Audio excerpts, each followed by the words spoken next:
Aqui a gente vai começar a nossa aula, certo? Vou logo mostrar a atividade 2 de matemática discreta para ser entregue na próxima semana. Então já começo o vídeo mostrando a atividade.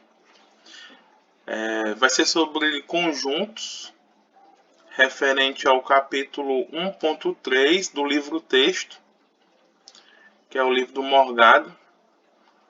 Então, aqui já é a atividade 2. Primeira questão, eu fiz o seguinte. Eu digo, considere os conjuntos a seguir. O conjunto universo, para este problema, eu vou considerar os naturais, certo? E a partir do 1. Para mim, os naturais começam do 1.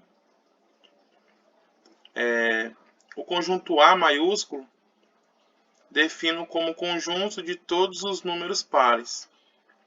Da mesma forma, o B vai ser de todos os números primos, o C de todos os números perfeitos e o D de todos os múltiplos de 10. Aí, a brincadeira aqui é o seguinte.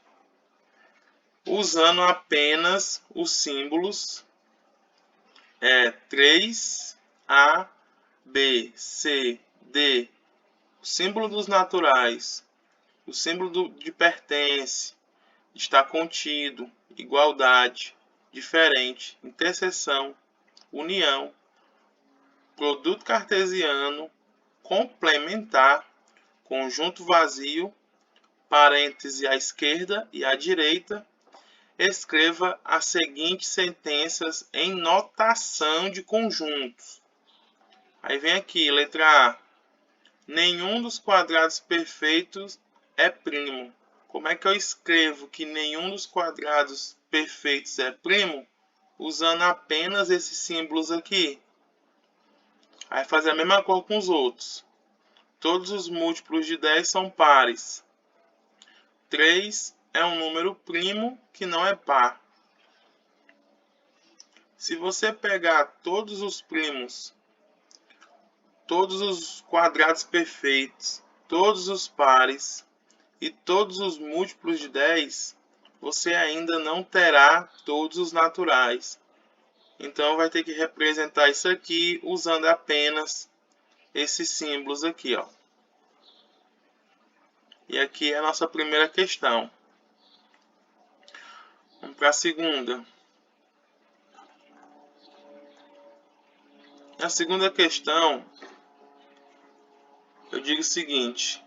Se S1 é o conjunto solução da equação, essa equação aqui, ó, x² mais x menos 1 igual a 0, e S2 é o conjunto solução dessa outra equação aqui, x³ menos 2x mais 1 igual a 0, você tem que provar que S1 está contido em S2.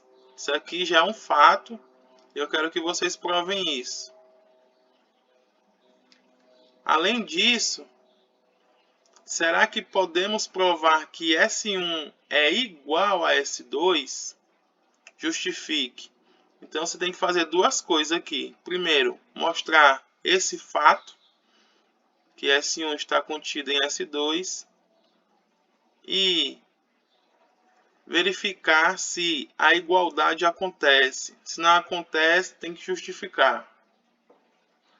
Questão 3. Essa aqui é clássica. Escreva a cardinalidade aqui da união, a união do conjunto A com o conjunto B com o conjunto C, em termos da cardinalidade de A, B, C, A interseção B, A interseção C, B interseção C e a interseção dos três. Isso aqui é uma questãozinha clássica, certo? Geralmente é vista nos livros, na literatura básica, só A e B, só a união de dois. Aí aqui eu estou pegando a de 3. Mais na frente eu vou provar o teorema, que é a união de quantidade que você quiser. Se for aqui a união de 1000 conjuntos, dá para escrever em função de cada um dos conjuntos. Isso aí mais na frente a gente vai ver. É o teorema do princípio de inclusão e exclusão. Só que é lá na frente. Observação. O livro ele usa esse símbolo aqui, ó, para cardinalidade de um conjunto. Eu uso esse aqui, ó, que é em forma de módulo. Os dois representam a mesma coisa, né? São equivalentes. Só que eu já me acostumei com esse aqui. Se você vê isso aqui no livro e isso aqui o professor de vocês escrevendo, é a mesma coisa. Vamos para frente. Exemplo 4. Problema 4. Seja X um conjunto finito com a cardinalidade de x maior que 1. Qual a diferença entre o conjunto P1, que é o produto cartesiano de x por x, e o conjunto P2, que ele é formado disso aqui, ó. O conjunto P2 são todos os elementos do conjunto das partes de x, tal que a cardinalidade é igual a 2. Então, esse P aqui, ele é o conjunto das partes do conjunto x, certo? E esse S aqui é um elemento do conjunto das partes que, por sua vez, é um conjunto. E ele tem a cardinalidade igual a 2. Aí tem aqui a segunda pergunta, ainda na questão 4. Quem tem mais elementos? P1 ou P2? E aqui eu explico que o P de x é o conjunto das partes do conjunto x, que a gente aprende lá na educação básica. Problema 5. Quero que vocês provem que o conjunto dos pares e o conjunto dos números ímpares são disjuntos, ou seja, a interseção de um com o outro é igual ao conjunto vazio. Então aqui é a atividade 2, para ser entregue já na próxima semana, daqui a 7 dias. Então eu vou começar agora o conteúdo. O livro vai ser esse, Análise Combinatória e Probabilidade, Augusto César Morgado e companhia. Primeiro que eu vou começar é isso aqui, ó. É o capítulo 1.3, que é de conjuntos. Eu vou pular a parte da história, da combinatória e o que é combinatória. Aí vocês quiserem ler, vocês lêem.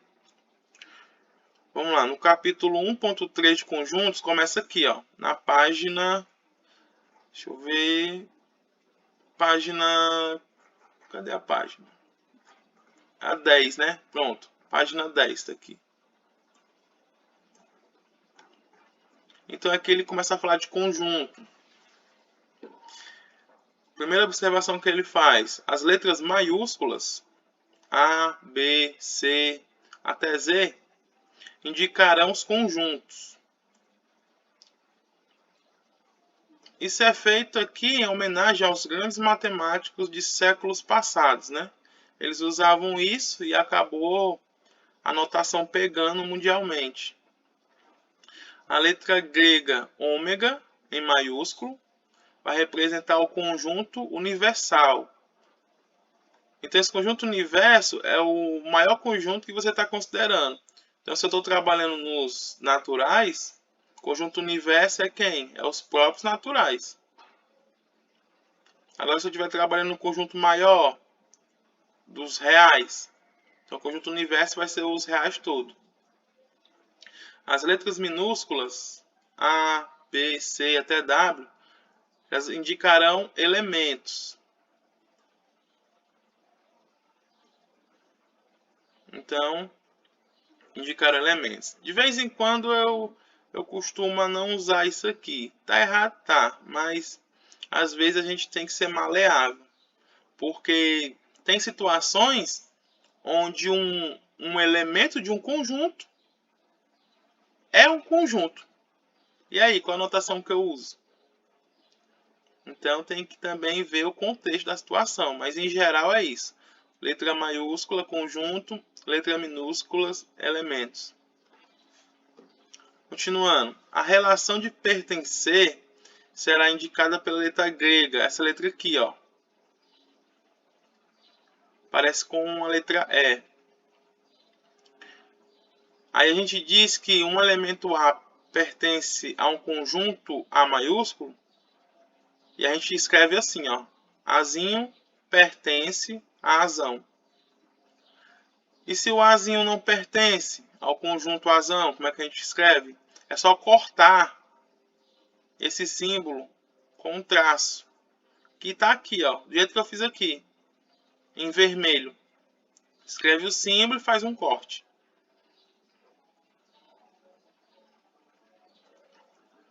Vamos lá. Aqui é um exemplo de conjunto com 3 elementos, ó. Conjunto A é igual, abre chave, 1, 2 e 3, fecha chave.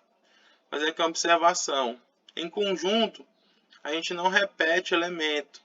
Então não faz sentido escrever aqui dentro do A o número 1 repetidas vezes, ou o número 2 ou 3. Então você escreve cada elemento apenas uma única vez. Então vamos para frente. Esse conjunto aqui a gente diz que é um conjunto unitário, só tem um 1 dentro.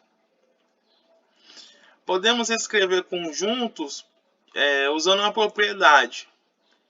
Por exemplo, aqui eu escrevi, no livro está escrito o conjunto 1, 2 e 3.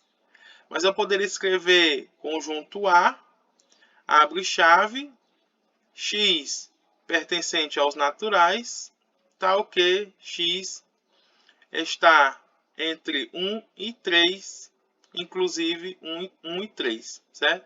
Poderia usar tipo uma propriedade. Fazer aqui, ó. Aqui o exemplo, conjunto A é igual todo número x, tal que, essa barrinha vertical, tal que, x é da forma 2k, onde k é igual a 1, 2, 3 e assim por diante. Aqui ele está te dando o que é uma propriedade.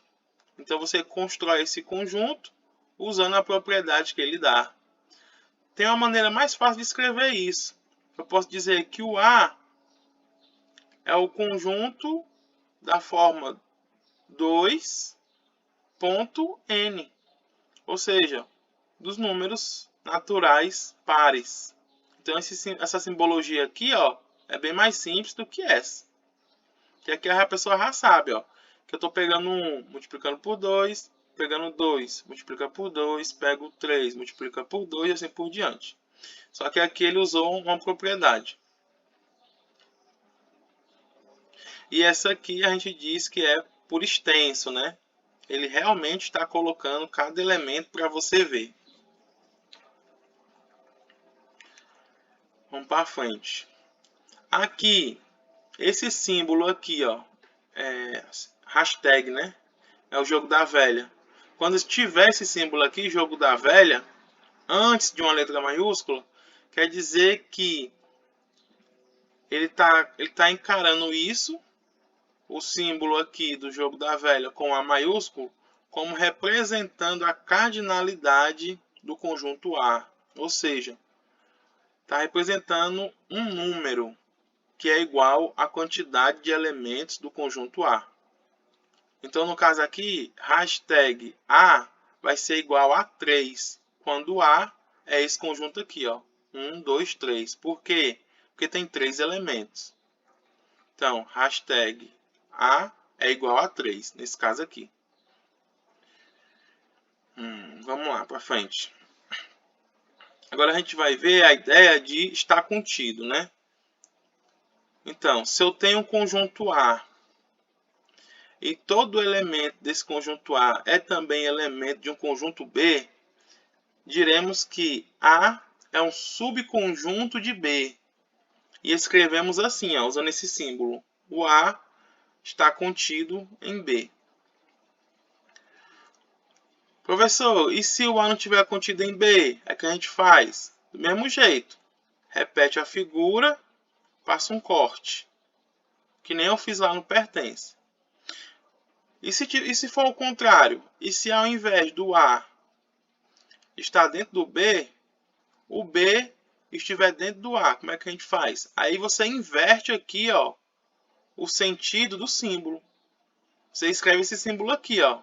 É o mesmo, só que inverte a direção. Ele está indo da esquerda para a direita e aqui ele está indo da direita para a esquerda. Essa simbologia de A estar contido em B, a gente pode escrever também dessa forma. Existe um elemento Bzinho pertencente em B, tal que B não pertence a A. Certo? E aqui é uma outra maneira de escrever. Diremos, então, aqui é uma observação, certo? A observação é, diremos que A é um subconjunto próprio de B, se isso acontece. Pronto. Voltando para cá. Aqui ele está dizendo que A está contido em B. Ok. Mas tem duas situações. O A pode estar contido em B, sendo um conjunto menor do que o próprio B. Ou A pode estar contido em B, sendo justamente do mesmo tamanho, com os mesmos elementos de B. No caso aqui, ó, a gente diz simplesmente que o A está contido em B, porém é um conjunto menor do que o próprio B. Quando isso aqui acontece, tem um elemento Bzinho pertencente em Bzão, tal que Bzinho não pertence a A. A gente chama isso de, a gente diz que o A, nesse caso, é um subconjunto próprio de B. Significa o quê?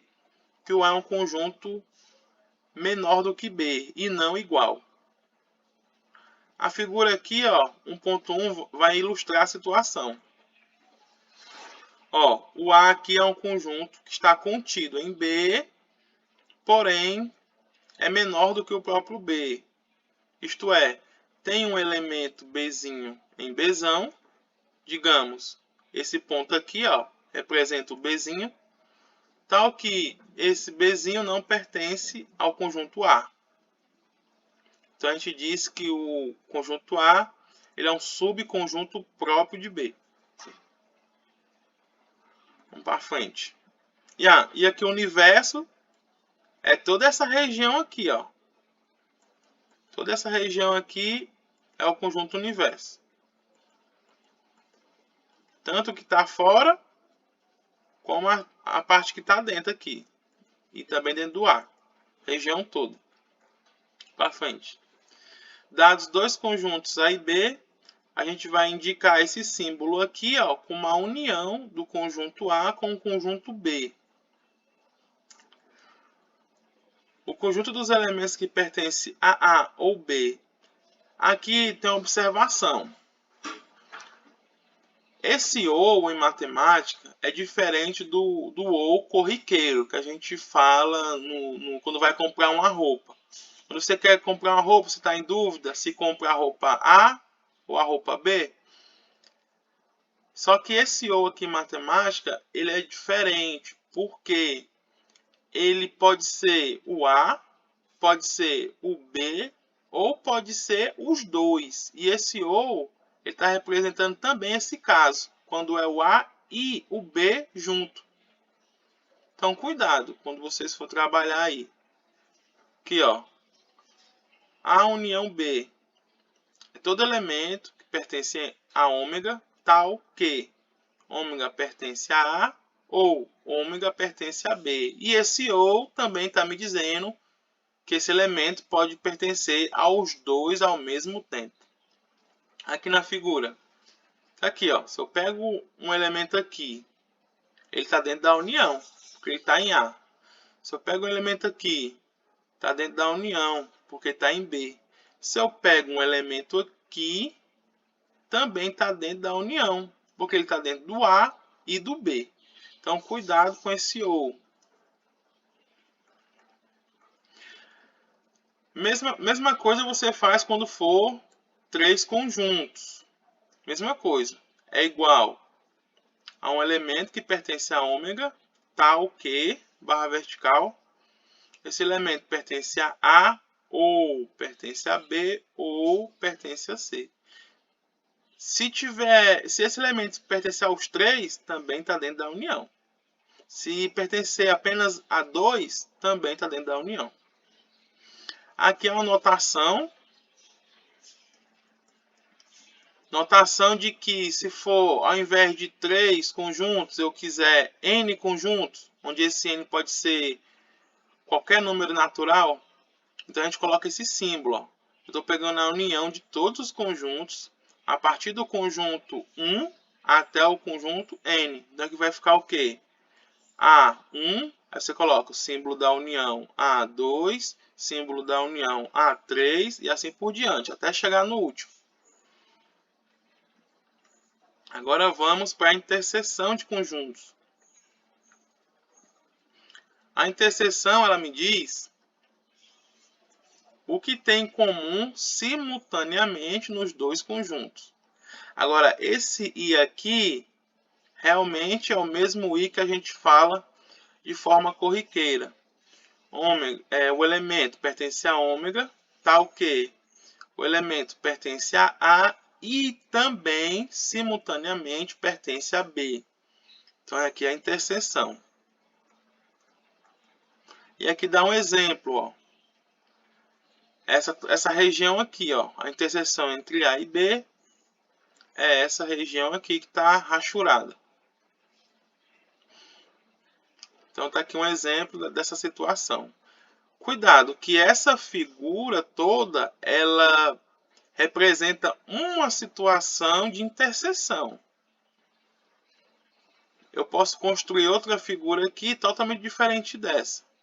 Se o conjunto A não tivesse esse pedacinho aqui dentro do B, qual seria o valor da interseção? Então, se eu tivesse aqui o conjunto A, se eu tivesse aqui o conjunto B, então nesse caso aqui, qual é o elemento que está em A e está em B simultaneamente? Nessa situação aqui que eu desenhei em vermelho, seria o vazio, porque não existe um elemento que está aqui e que está aqui ao mesmo tempo. Então, nesse caso aqui, cuidado com a figura. Uma figura não demonstra, pelo menos nesse caso aqui. Ela está só ilustrando uma possível situação entre várias. Vamos para frente. Se for 3 conjuntos, mesma coisa.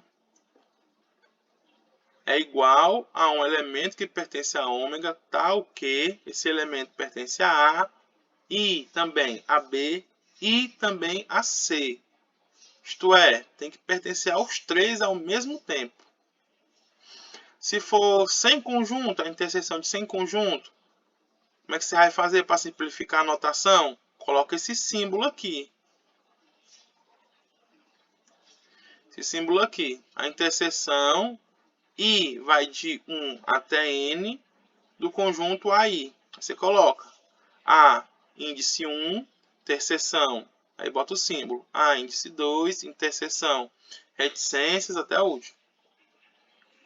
Então, isso aqui significa isso. Então, terminada aqui a interseção, vamos agora para conjuntos disjuntos.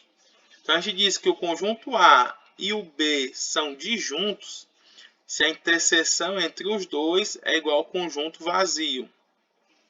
No exercício, eu passei uma questão sobre isso.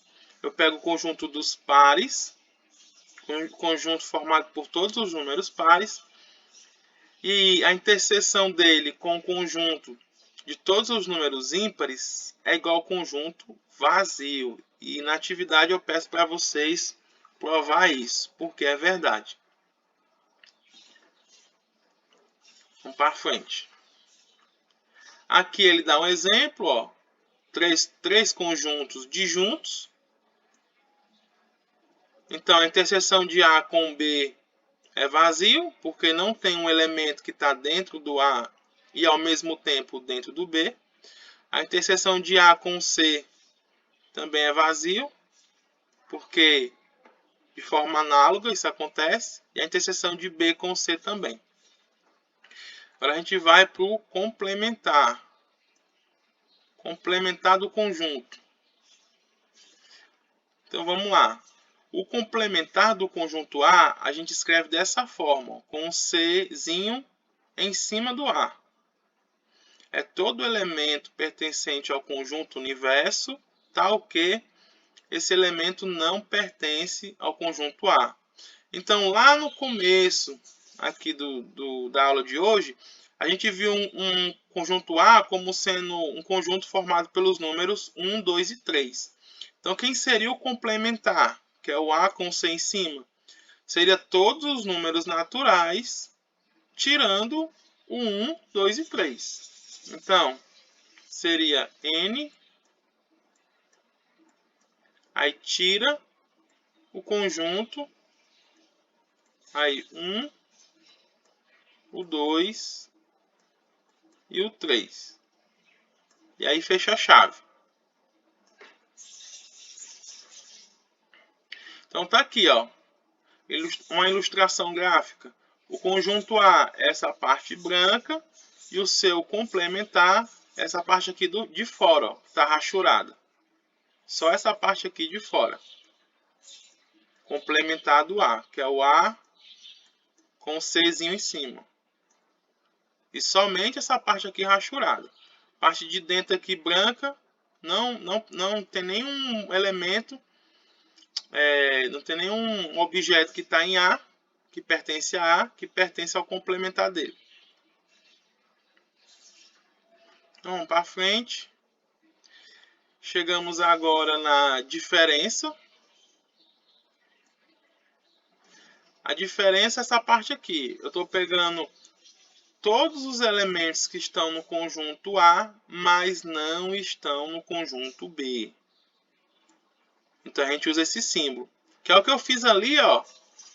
Quando eu escrevi N menos 1, 2 e 3. Quer dizer, todos os naturais, tirando o 1, 2 e 3. Então, essa aqui é a diferença, né, de conjuntos. Olha aqui a figura, ó. São todos os elementos que estão em A, nessa parte rachurada, mas não estão em B, que é essa parte aqui branca, ó, que é a continuação do conjunto A, aqui entrando no conjunto B. Ficou em branco. Então, aqui a gente tem um teorema que ele vai pegar as principais propriedades, né? Isso aqui são as propriedades mais básicas de conjunto.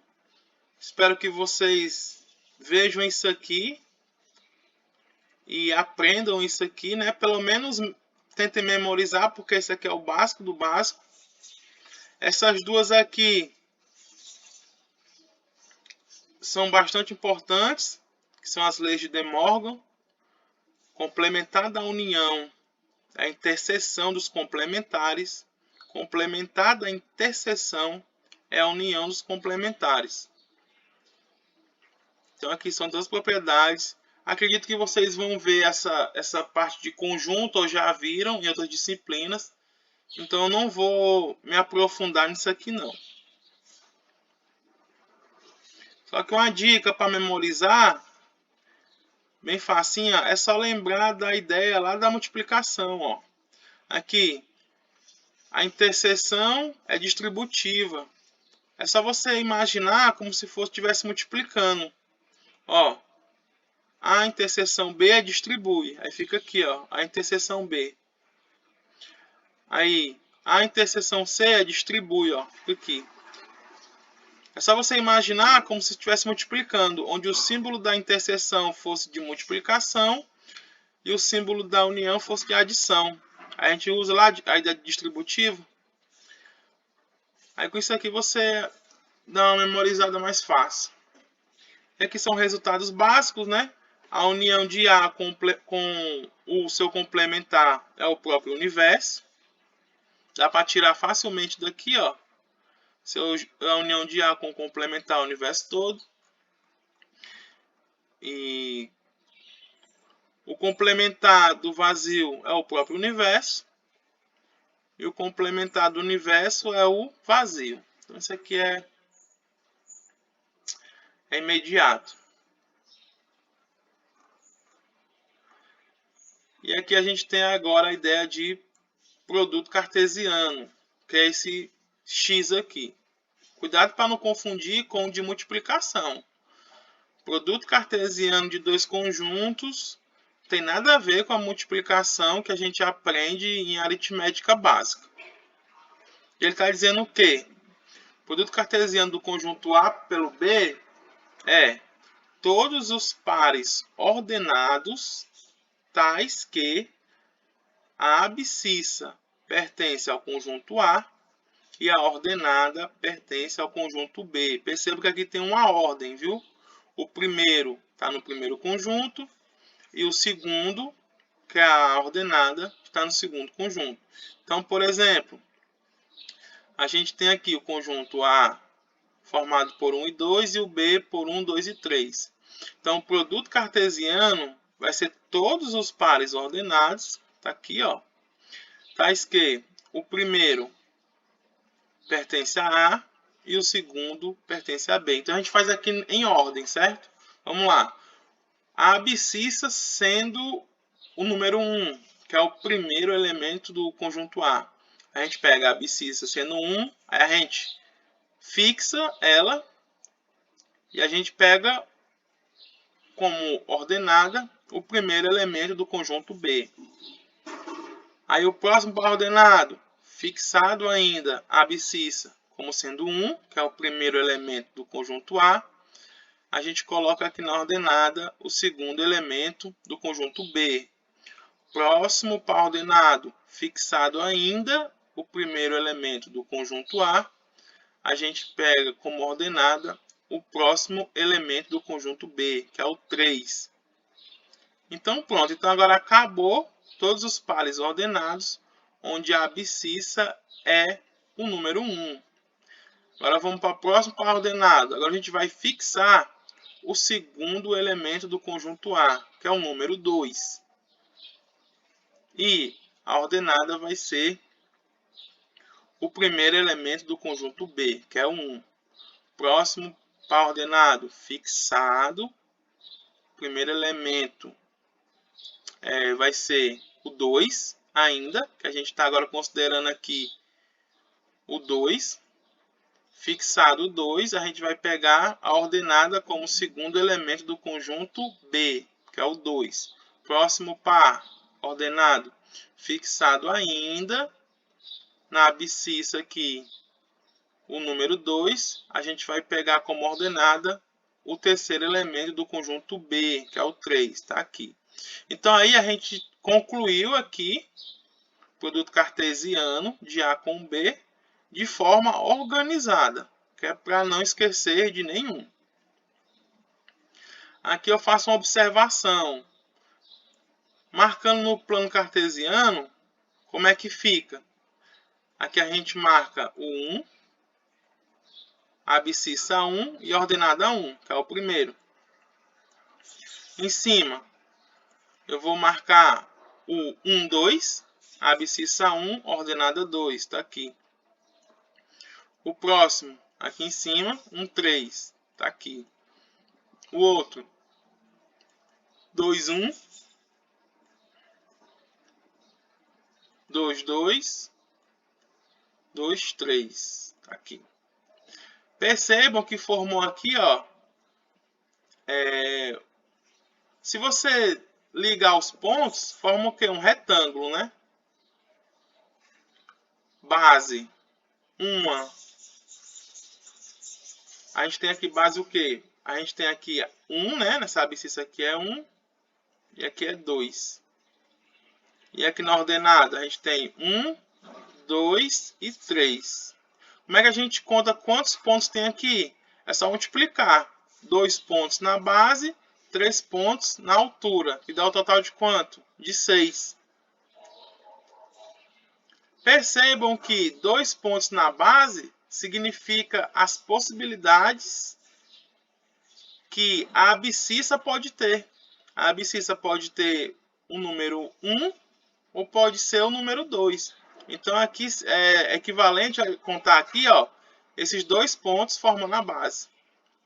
E a altura aqui a gente tem 3 pontos, que é o mesmo que dizer que a ordenada, a gente tem 3 possibilidades para a ordenada. Ou é o 3, ou é o 2, ou é o 1.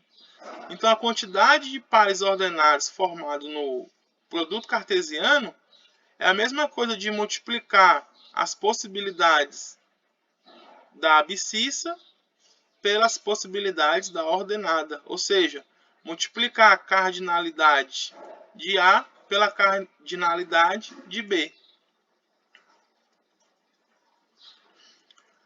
Pois bem, se for, ao invés do produto cartesiano de 2 conjuntos, for N conjuntos, como é que eu interpreto isso aí geometricamente? Então, se for N conjuntos, o produto cartesiano entre eles vai ser uma N uplas ordenadas. Ou seja, A1, A2, A3 até a N. Então, no caso de ser até o A3, tem um significado geométrico, que é no plano em 3 dimensões. Né? A gente pega o eixo X, o eixo Y e o eixo Z. E ao invés de trabalhar com retângulo, a gente iria trabalhar com paralelepípedo, né?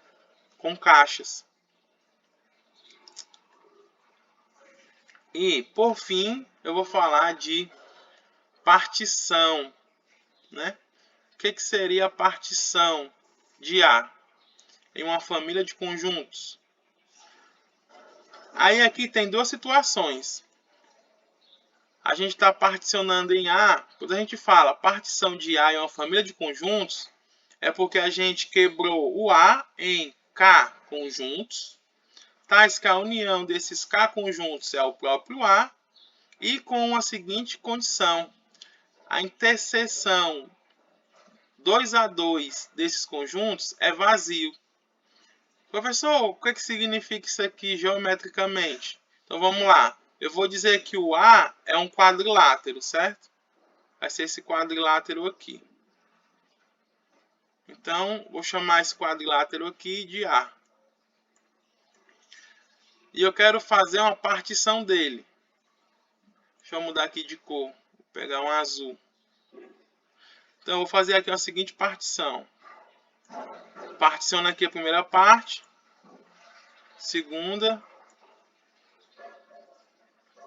Então, aqui, ó, eu cortei toda a região de A em quantas partes? 1, 2, 3 e 4. Então, vai ser quem? Vai ser o meu A1, meu A2, meu A3 e meu A4. A interseção do meu A1, A2, A3 e A4, se eu juntar todos eles, é o A. Então, a primeira condição está satisfeita. Agora, a segunda. A interseção de 2 a 2 dessas partições, elas são vazias. Por quê? Se eu tenho um ponto aqui, ele não pertence a nenhum desses 3 pedaços. E o mesmo vale se eu tenho um ponto aqui, ó. Ele só pertence a essa partição, a esse conjunto, né? Então é isso que é a ideia geométrica de particionar.